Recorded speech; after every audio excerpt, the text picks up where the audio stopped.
right, welcome to another episode of MovieReviewsToGo.com with Henry Ferreira and Todd Bay. And today, September 12th, we're doing episode 4. All right, Todd, well, another day, another podcast. Yes, there is, absolutely. Yeah, so I just rolled out of bed, so I'm ready to go. Nice. Well, I just got out of the shower. Oh, there we go. So I'm cleaner than the two of us. Yeah, probably. Yeah, probably. Okay. Anyway, so we got some movie news. We've got some TV shows. Yes, we do. All right. Well, what do you want to start with today? How about start with your review? I'm kind of excited to hear about it. I've been seeing other reviews on it, and I'd like to hear what you got to say. Yeah, so I had the opportunity to go see Sully last week, and this is the one with Tom Hanks, where he plays the pilot Chesley Sullenberger. That's the name of the pilot. So this is the Miracle on the Hudson, where he had to do a water landing. And I'm sure they made that clear in the movie because people kept calling it a crash. Anyways. That means he did it on purpose, right? Well, that's the whole debate. Okay. Yeah. Okay. So directed by Clint Eastwood, he really seems to like to do these type of biopics. He really likes to get into the whole political type things, and this one, even though we know a lot of what happened, obviously we know that everyone survived. It was an interesting movie. I mean, I knew what I was going into. We knew that everyone survived. We knew that the outcome was good. But I really liked some of the things they showed us in the movies because it's stuff we didn't hear from the media. Politics. Now you piqued my interest. Oh, yeah? It's a political... Well, not necessarily, but, I mean, look at American Sniper. He did that one too, Clint Eastwood. I've never seen that one. Never seen that one. It's a movie! Well, but I think you would watch those kind of movies. I know I should. I don't know. It's not necessarily like it's political, but if you were to classify the type of movies he makes, they are pretty much giving you a political side that you don't get to hear. I mean, with Sully, for example, we all heard he landed the water in the ocean, in the river. Everyone survived. I guess there was some media scrutiny, but you didn't really get to see the behind-the-scenes stuff that he went through during all of this before he was basically, okay, you did the... And it's all true. That they didn't write anything as far as I know, this is all true. I mean, Obviously they had the pilot there to confirm everything that they did. Okay. I'm assuming some stuff was probably changed or added for the movie. But overall, the movie was great. I mean, if you have a Tom Hanks in a movie, you're not going to go wrong. That's true. He can do no wrong in any movie, I think. So, what'd you think of it? So, I liked it. It's just not my type of movie. It's just slow. Well, because there's no superhero in it. No. Superman didn't fly out of the sky right before it hit the water and save the swooped plane, it up exactly. and take it to the... Look, here's what I liked about it. I liked Tom Hanks. I liked Aaron Eckhart. He was the co-pilot. I like Aaron Eckhart. Yeah, he's great. Yeah. He does good here. Clint Eastwood did a great job directing the whole movie. I love the different angles that we got from the crash, which is amazing because, again, in a plane crash, you don't really get to hear what happened inside the plane. In this one, we get a lot of points of view about that whole 203 seconds is what it took. Wow. Yeah. Wow. So that kind of stuff was really cool. This was shot in IMAX, so if you want to see it, definitely go see it in IMAX because you get some awesome shots of the plane and the surroundings. Did you go see it in IMAX? I did not. Okay. But just what they did see in the regular theater, I can imagine what it would look like on IMAX with the big sound and everything. So the things that I didn't like about it, though, is just, again, it's a very serious movie. Tom Hanks is good at doing serious roles. You know what Tom Hanks is really good at? Screwing up airplane rides. Yeah, you're right. Think about it. He's always screwing up airplane rides. Yep. Castaway. Exactly. And this one, what was the other one? I don't know. It just seems like every Tom Hanks, he screws up some sort of airplane ride and ends up in the drink. Well, but and he survives on everyone too. Yeah. Yeah, so that doesn't change. Anyways, Great movie, though. If you are into these true events, real life, feel good movies, this is definitely going to be the one to go watch. And one of the things that I did notice, because it's only an hour and a half movie. Now the whole crash or water landing only lasted 200 seconds or so. So how do you make a movie on that? Well, if there's politics involved before, I don't know anything about the movie, but I'm assuming that, hey, did you have to land it? Exactly. Should you have tried to make it to, a landing strip somewhere? And that's the whole story behind this movie. Okay. So they show you that kind of stuff. They show you what he went through during that, his family. They didn't utilize his wife's character too much, and I thought that was another letdown.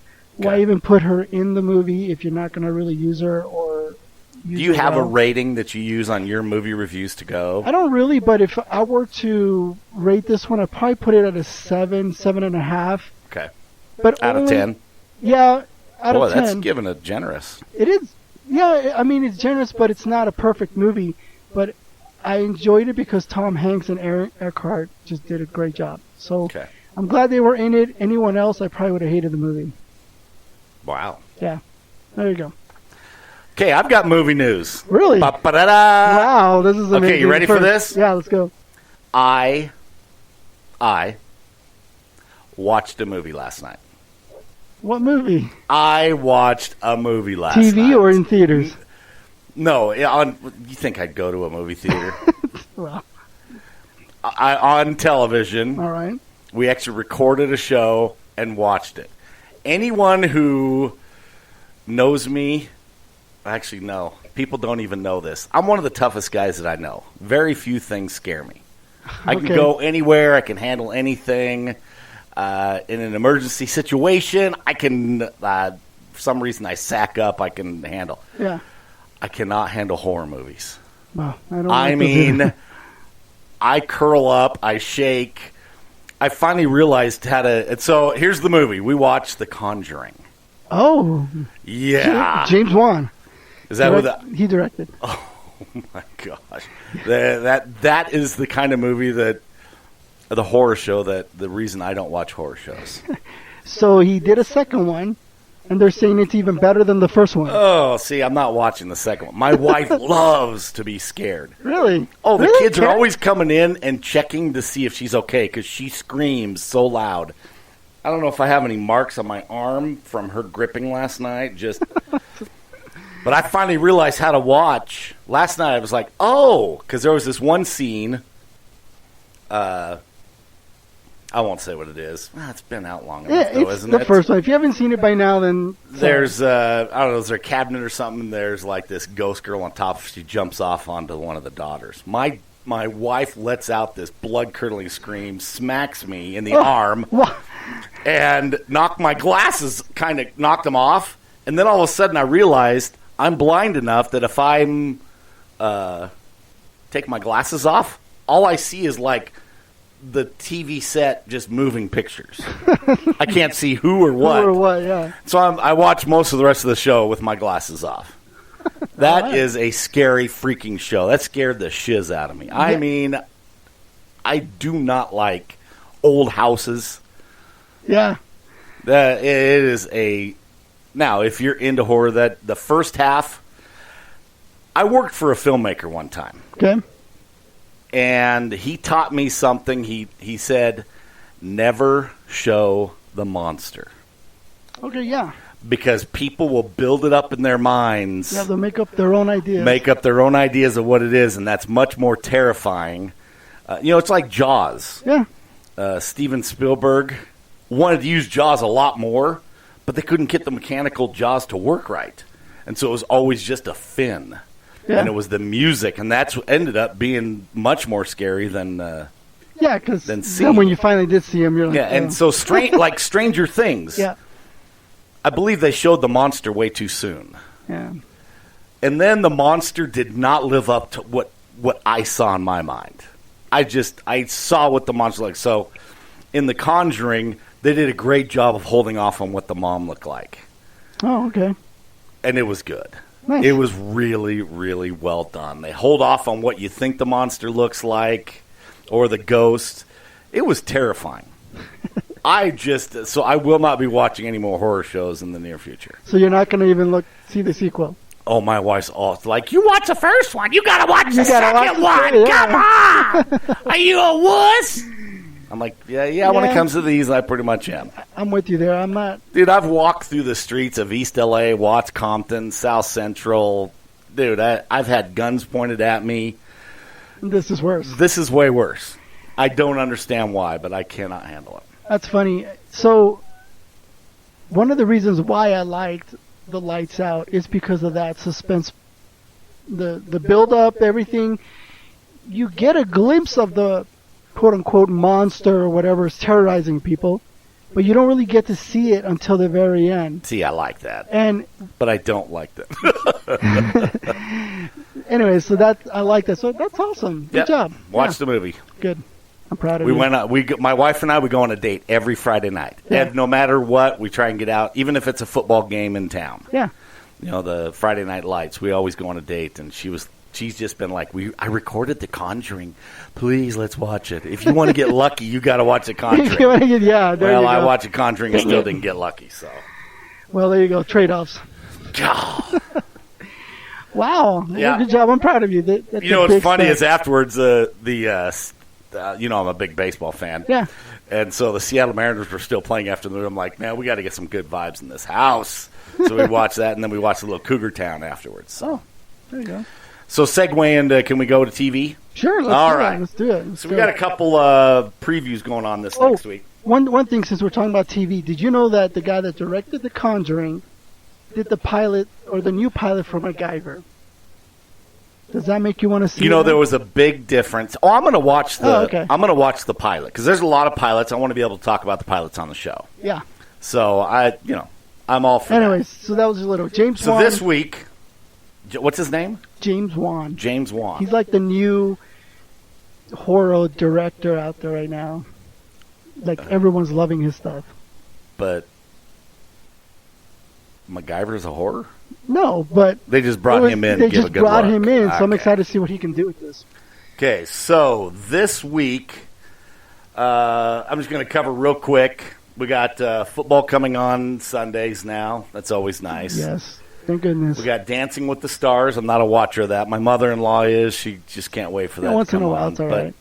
That I can usually. I am so good at predicting what's going to make it and what's not. Yeah. I mean, I am almost. I'm in the 90% of what's going to. The Dancing with the Stars. I was like, man, that's the dumbest show. That's not going to make it past week 2 or 3. Dude, what are we in? Like season 10 or some 12, crazy thing like that. Okay, we got American Horror Story starting up on Wednesday. You seen the previews for that? No. Oh, talk about horror stuff. Dang. I tried watching a couple of the first seasons. Really well made, terrifying. Didn't sleep with my feet over the edge of the bed or anything that. Carrying my electric fly swatter to the bathroom in the middle of the night. Show. Because you know that electric fly swatters were best on ghosts. I'm just kidding. So then we got Blind Spot comes back as well. We got South Park, if you're big into that. Thursday Night Football, which we already started. Project Monday. There's one that I've watched. It's kind of a stupid one, but Z Nation starts back on Sci-Fi Channel. Oh, yeah, I've heard of that. And it's filmed in the state of Washington, my home state. Yeah. And then on streaming, on Amazon, we got One Mississippi. I'm excited to watch that. I got to finish up. I'm watching a show called Rectify. As soon as I'm in halfway through season 2. When I finish, I'll do a review on that one, but it's really good so far. One Mississippi on Amazon Prime. From Dusk Till Dawn. It's on El Rey, but now they've moved, I think, a couple seasons over to Netflix. The series based off the movie. Doctor Who's 9th season coming over to Amazon. A little bit of news. So I got to give a shout out here. The show that I'm going to talk about right now is called Luther. Luther. Yeah. And we'll go ahead and talk about Luther. So Luther. Okay, so I got to tell you, I used to work in this place I'm not going to give the name of it, but you're still working there. Okay. I don't want to give them any shout-outs whatsoever. There was this girl there who, I remember I was talking to somebody about my favorite show of all time. No, I'm still not going to tell you what it is, okay? But my favorite show of all time. And I was, like, intrigued because she, like, really got it, understood it. And then she talked about my second favorite show. And then she talked about what I consider would have been the best shows on television, and they canceled it after season 1. But it was back in, like, 2010. It's called Terriers. Oh, okay. And written by Sean Ryan. Outstanding show, and FX canceled. I think it would have done great on like a Netflix or an Amazon. Probably. So really disappointed. But her name is, I got to give her a shout out. I'd love to have her on the show. Her name is Maren Larson. Oh, Maren. Maren. You know Maren? Yeah, Maren Larson. Man, she would make a great TV critic. Really? You should like boot me out, bring her in. She's that good. Wow. She must really like to watch. And so I was like, hey, Maren, what else are you watching? And I'm like, hold on, whoa, hold on. And I'm getting a piece of paper and writing all this down. But she said, the one that you've got to watch, you go home and your wife will love it to watch it with you, is called Luther. And it's on the BBC. Now, I know your wife watches it, right? She loves that show. So here's what she told me. And I was like, nah, I'm a binger. But she said, though you can binge watch this, you may need to take a break in between episodes. And I'm like, why? And she goes, it's that intense. Yeah. It's binge worthy, but you're going to find that you can't binge it. No, there was one episode that I watched with her just because I think it was on a Saturday and I was just laying around, and it just got so, I don't know how to describe it, but the guy had a gun to Luther's head, and I seriously thought that he was just going to die. I'm like, wait, this guy's going to die right now. Yeah, he's kind of the protagonist of the show. Yeah, and so I'm sitting there at the edge of my bed just going, I got to finish this. I got to find out what happens. That's this show. Yeah. You can come in on any scene during any episode of any season of Luther, and it will suck you into that episode. It did. So let me give you a little bit about it has a 100% Rotten Tomatoes critic. Wow. Yeah, 100%. Dang. Okay. So I'm going to, season 1 has 6 episodes. Season 2 has 4 episodes. Season 3 has 4 episodes. Season 4 has 2. Now, the BBC, that's what I love about the BBC. They do what they want. Yeah. They're like, let me tell you. Luther's played by Idris Elba, the one that they're always kind of talking about being the Black James Bond. I'm really liking him. And he had time to film 2 episodes. So they shot a season of 2 episodes. It's like his pet project. Nice.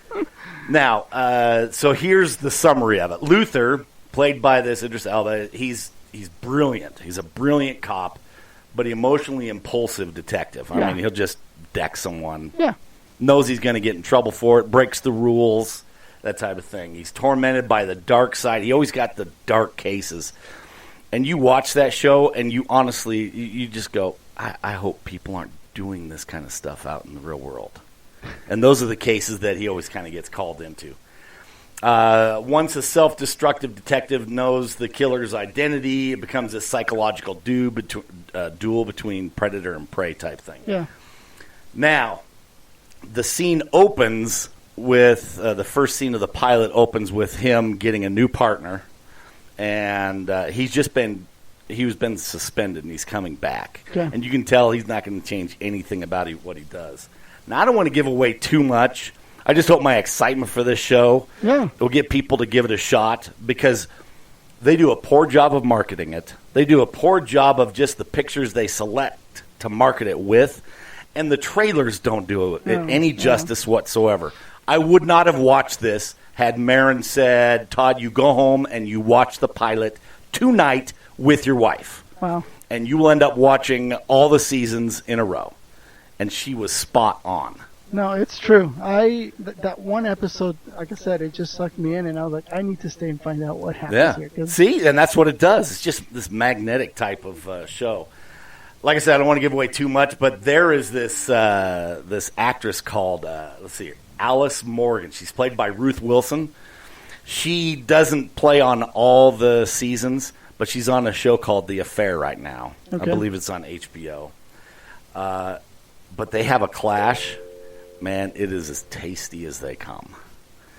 Because She's a serial killer. Yeah. He knows she's a serial killer, but she's so intellectually smart and bright, and so is he, that he can really never pin much on her. And she's the antagonist, but if he needs help on a case and he needs a killer's thoughts behind it, he'll go to her.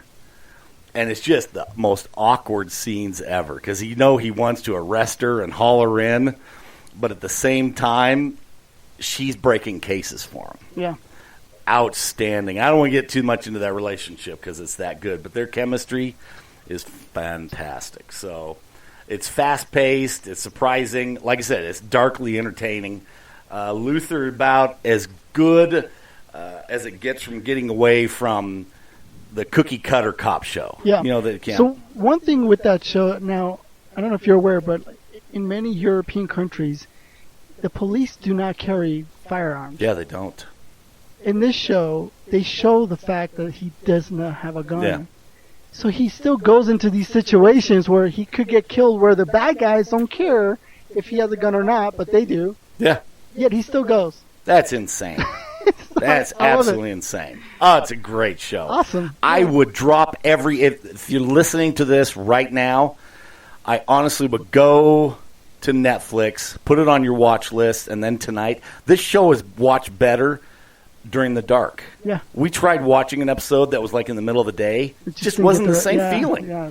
You watch it later at night when you're tired, you're a little more gotta have the right open to, more believability. It's just such a good show. So huge thanks to Maren Larson. In fact, I just messaged her a couple of weeks ago. I was like, hey, what else do you got for me? There's one more. And she sent back, it was like on Facebook. A list? I said, do you have another show or two? And she sent me 8. Wow. Yeah, I just go to her for my shows. I would love to have her on the show. Skype her in and Skype her in, yeah. Have her in. She'll give a lot of good insight. So that. there you go. I am going to, on the next podcast, I am going to review Mr. Robot. Ooh, I've heard of the show. I've asked my wife about it. It doesn't quite interest her, but maybe. My wife doesn't like it either, really? But it is, after this last episode, it is so brilliantly written. It is so brilliantly directed and acted. It just jumped into my top 10. So you got to maybe just get through the first season. Yes, you do. But it's not a show for everybody. Okay. You got to love the world of hacking and computers. Got it. Like I love Anonymous. I follow Anonymous on Facebook, Twitter, Sure. Instagram. I love it, what they talk about. And that's what this is. You might like that Snowden movie then. Oh, you know what? I'll actually wait until it comes out on TV, so Sure. it'll be a couple years. But I'd absolutely watch it. Yeah. Nice. Well, speaking of movies, I do have some movie news. That was Okay, let's hear the news. You've heard of the remake of Ben Hur, right? Oh my gosh, yes. So, amazingly enough, that movie got remade, which who knows why. Do you know who Mark Burnett is? That's Survivor and Bachelor. That's right. He started those shows. He executive produced this movie, this remake, with his wife. And he brought in a director that I thought was a rather interesting choice because Ben Hur, I believe Ben Hur is, you can classify it a religious movie. I mean, there is a lot of religious things in there. Yeah. So I was surprised at the director they brought in. I was surprised that they remade it. But I was surprised that I ended up liking this movie. I really did. Oh, really? Yeah.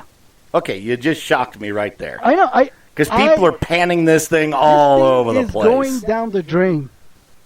But the story of the two brothers in this movie is what made me want to watch the whole thing. Because they did such a good job with their relationship and how they were together, so tight brothers. Then they basically became enemies. Now, these guys aren't blood brothers either. One's adopted. But it was their performance that really got it. That's really impressed me. But here's the thing. That movie has a loss right now at about $120 million. That's how much it's costing the studios right now. And I Do you want my opinion on that? Sure. Hollywood does not make a movie that they lose money on. I do not believe they are already, everything is already paid for before they even shoot the first scene. I believe don't that buy too. they've lost everything. Yeah, no, I don't think, but obviously the 120, I don't know where that, but that's what they're reporting. I think it's because obviously it got panned by critics. I think the people that saw it. Here's my question though: let's say there was no original Ben Hur. There was this is the first one. Mm-hmm. How do you think it would have done? I honestly think it probably would have done better. Because people, here's where you did wrong. It's a religious movie. I think we're in a more liberal world now that people are not really interested in religion. Two, people are comparing this to the original Ben Hur with Charlton Heston. And so you've got those people who are like, no, I'm not going to watch that. I love this movie. Why would I watch this other one? The trailers, the marketing on this was horrible. They did such poor marketing on Ben Hur. Morgan Freeman with an American accent. Yeah. Isn't he supposed to be from South Africa or something? Africa, yeah. That's Northern ridiculous. Africa, yeah. That is laziness. That's give me my paycheck. Yeah. I'll run through the lines. Shame on Morgan Freeman for doing this. So put all those into a big pot, and then you get this mess that we have now, $120 million. That should be the title of this episode. Shame on Morgan Freeman. Shame on Morgan Freeman. You're no longer God, Morgan Freeman. Can you do a Morgan Freeman? What's that? Say, my name is... I can't. I don't know. My name is Morgan Freeman.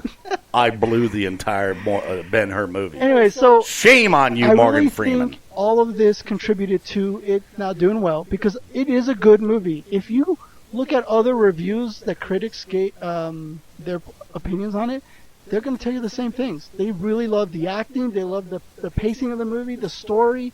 Everything worked really well. But I honestly think they were not able to market it correctly, and this is why it's not doing well. And I really think marketing's big. It is. You saw the trailer. Did you like it? I mean, did you? Based on the trailer, no, did not want to go see it at all. It looks stupid. Do you know one of the best marketed movies that I've ever seen? What's that? Talladega Nights, The Ballad of Ricky Bobby. Laugh all you want, you know, the type of show that is, I get it, but they marketed that thing brilliantly. Yeah. Will Ferrell walking around Hollywood, award shows, you name it, dressed in his race car outfit. It was fantastic. And he's always, Wonder Bread. They couldn't have marketed that any better. So it is definitely an important part of a movie, the marketing. Yeah. Look at Suicide Squad. The trailers got people more excited about the movie than the movie itself. I almost wanted to go see it in the movie theater. Yeah. Had you invited me and my wife, we'd have probably gone. So here's an interesting thing about that movie. So they showed a original cut of Suicide Squad to a group of people, and it didn't test well with the original cut. So what did test well was these trailers. Everyone's like, man, this movie, the trailer, So what they ended up doing is they went to the trailer house, the company that cut their trailer, and said, here's the movie. Give us a version of the movie that you envisioned. No way. Yeah. Are you serious? That's what they did. So here we go. Did it test better? It did. It really did. Wow. But if you watch the movie, everyone will tell you that the first half of the movie is basically a montage of music videos, because you've heard all the music that's in the movie. Yeah, right? Oh, absolutely. So it's this great montage of music videos. And then the second half, it's where you get into like the meat of the movie, but that's the part that people didn't end up liking.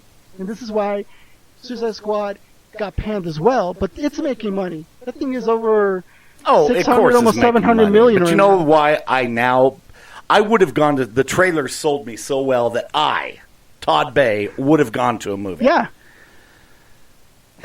I love the trailers. But then I heard how little they had Jared Leto in it. Oh, man. How little. And I was like, you know what? I really was looking forward to see his take on the Joker. He shot a lot of scene, and they cut a lot. Yeah. I highly doubt I will ever watch it. Well, I'm sure they'll do Suicide Squad 2. Oh, they will. 3, They 4. made money off this one. They're going to do another one. But that was interesting. The people that helped them market the movie is who finally edited the movie. That's awesome. That is, that shows a lot of smarts there at the. Who did that? This is Warner Brothers. Warner Brothers. That's who did the Conjuring. Yeah, Ooh, man, that's who did Sully. Really? Yeah. Wow. Dude, they're putting out You've been talking a lot about remakes. There's been a lot of good films, I think, that have been out. I think the summer isn't as bad as... I think people were so disappointed in, like, Ghostbusters and Ben Hur. But you know what? It seems like there's been a lot of good movies. No, and people are saying, man, what a horrible summer for movies. No. There's been a lot of great movies. You just like you're saying, Lights Out, this Conjuring that you saw, the second one that came out. The Sully movie is going to do well. I know it will. People are going to go because of Tom Hanks and they're going to love it. There's been plenty of good movies. And I'm okay with the remake if they do it better. If they don't, this, Ghostbusters, you should have never touched. Someone's got to be smarter out there in Hollywood to say, you know what, my kids still watch the original one. We watch they'll wrap bubble wrap around them and walk around like the Stay Puft Marshmallow. I mean, it's making an impact. They should have been like True Grit was a great one to redo. They did it right. Now it wasn't this summer, but they did it right. Remakes are okay. Someone out there has got to be, hey guys, no, don't touch that one. Yeah, they need to. And as much as they want to just keep making money, they probably should just say, look, let's... Like Red Dawn. Why would you redo Red... Why and that one would you redo Red Dawn? That one's a bad movie. Oh, I don't think horrible. I made it past the whole movie. Yeah, I never watched the whole movie. I did watch that, when it came to TV. I haven't watched it. And I was so... That's when I was just so bitter at Hollywood for what they've done. Well, it's like that one guy said once, if they mess up the remake, at least you have the original. You can go back to that. Yeah. It almost pushes people to... It's an expensive way to push people back to it. True. But I went back and watched the original Red Dawn. Yeah? Oh, yeah. Oh, nice. And realized, that was a good movie. Well, there you go. Lesson learned, but we're never going to learn it in Hollywood. I think I'm going to watch another movie this next week just so I can talk, because it's kind of fun to talk over your segment as well. Nice. Well, I have no idea what it is, but I'll find something. I think what we should do, here's what we should do. I'll watch some TV shows, you watch some movies, and then we'll talk about what we ended up watching. You know what I have on? I have Gravity on my DVR. Okay. Didn't that one do pretty well in the box office? Yeah, I mean, it did okay. Okay. I'll try and watch it this visually, week. It's a great movie. I'm trying to finish Rectify. Boy, that is I've never seen a show since Breaking Bad do so much with so little spoken word. All right. So. Well, that's always good. This is kind of like that Sully. Tom Hanks has lines, but there's not many. Because a real filmmaker like Clint Eastwood, a real director, understands that more is said with visually. Yeah, and he does a good job with that. Yeah. Because... like in The Conjuring, there was a few lines that, why would you leave that in there? There's a line like, oh, man, it's cold in the house this morning. And the wife goes, oh, yes, it was very cold in the house. I had to wrap up in a blanket. It's like, my wife would, get your ass down in the basement and figure out what's wrong. Yeah, we get it, exactly. So, no, it's interesting. Jason Bourne, this is interesting. He had 25 lines in the whole movie. Wow. Now, the rumor is, I haven't confirmed this, but supposedly he was paid $1 million a line. Oh, really? Yeah. Wow. How's that for a payday? Well, look, all my lines are on one page. Great. Well, you think about Jason Bourne. I mean, how many lines do the Terminator have? How many lines do the Transformers have? You know what I mean? Yeah. We want action, so. All right. Well, that was good, Todd. I think we got some a lot good of information. Got a lot to talk about the next time, Yeah, too. we'll definitely have a lot. So come back next week, and we'll have some more. And, again, you can find us at... Dadus Americanus. That's your IS. Dadus, US, American is. IS. And that's on Facebook, that's on Twitter, that's on Instagram, that's on Snapchat. Nice. Also go to moviereviewstogo.com. Also at Twitter, it's just movie reviews to go. Facebook's the same, and Instagram. And if you're a soccer mom, don't flip me off. Don't do that. All right, thanks for being here today, and we'll catch you guys next week.